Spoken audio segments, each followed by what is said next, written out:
Hello you two, Mr. Malin here for the last part of our story Slime. So I'm going to read the last part and then hopefully we can move on to a different story next term.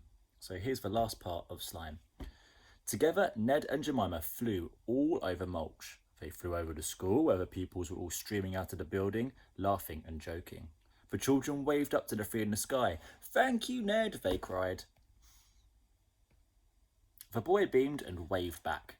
Next, they flew over the park. To Ned's surprise, a group of kids were playing football on the grass. "Ned," they shouted up, "we love you." The boy beamed. "Thank you," he called back. Then they flew over the toy shop. Nearly a whole city full of children were out playing with their new toys. "Ned, you are the best," they shouted up. Flying astride the dragon, the boy did a little bow. "I've got a really cool brother," remarked Jemima.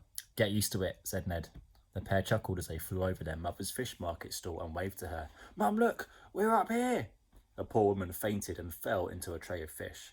As well you might faint if you saw your children flying on the back of a slime or at back of a dragon made of slime. Ned and Jemima swooped over their father's fishing boat that was just coming into port. "Dad, look!" The man nearly tumbled off his boat into the sea. "Oops," said Ned. Another boat was heading out of port. It was a prison ship.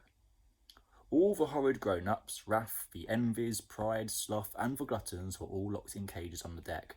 They rattled the bars and screamed at the sky. "We'll get you for this," they cried. "So long, suckers," called out the boy, and Jemima laughed as she, Ned, and Slime soared high up above the clouds. Finally, they flew towards the sun as it set on the most extraordinary day Mulch had ever known. Jemima held tight to her brother, wrapping her arms around his chest, and the boy looked over his shoulder and smiled. Eventually, the three returned to the clearing in the forest, landing at the spot where they had left Ned's wheelchair. Slime turned back into its usual blobby self. "Wow!" exclaimed Jemima, her face beaming with joy. "I know, right?" replied Ned. "Wow! So my little brother is some kind of superhero now," Ned chuckled. "Well, I guess so, but you know what? I don't want to be a superhero. I just want to be me." With that, the boy slipped off Slime for the last time and back into his wheelchair. "Ah, that's better," said Ned. "Not nearly so slimy." "Well," began Slime, "it seems as if my work here is done. I'll bid you both a fond farewell." And the two children hugged the great slimy blob. "Thank you, Slime. We'll never forget you," said Ned. "I'll go and find some other children who might need naughty pranks played on grown-ups." "Lucky them," said Ned. "Look after each other." "We will," they both said. And with that, Slime changed into thousands of little blobs.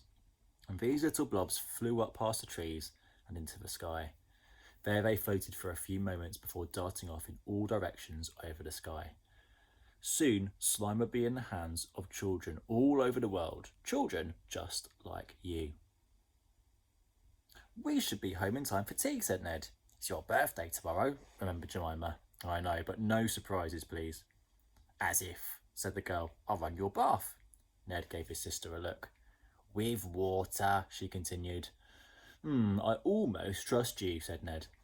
Ned began turning the wheels of his wheelchair and Jemima took the handles at the back. "Let me give you a push," she said. "I don't need a push. In fact, why don't you hop on?" "You sure?" "Yep, this thing is cool. Let me show you what me and my wheelchair can do." "All right," replied the girl as she hopped onto a bar at the back. Ned gathered speed, and soon they'd weaved their way out of the forest and were speeding along a country lane. Ned knocked up the front wheels and the pair did a wheelie. Then he began spinning the chair around and round, and as the pair hurtled down a hill, they exclaimed both together, "We got the zoomies." And that is the end of Slime. I hope you enjoyed that.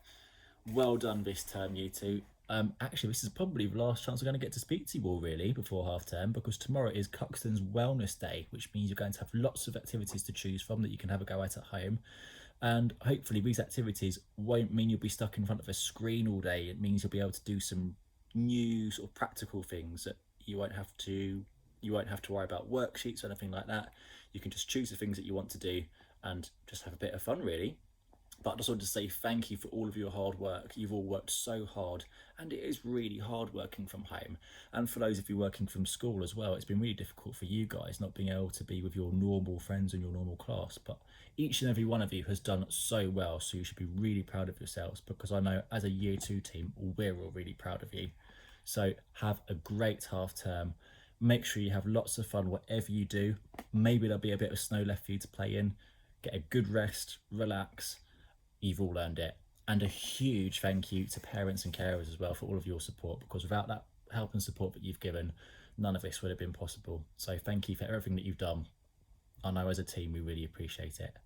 So to all of you at home and all of you at school, have a great half term. Enjoy the rest. Make sure you do some fun stuff, and hopefully we'll talk to you again very, very soon, and we'll see you back here after half term.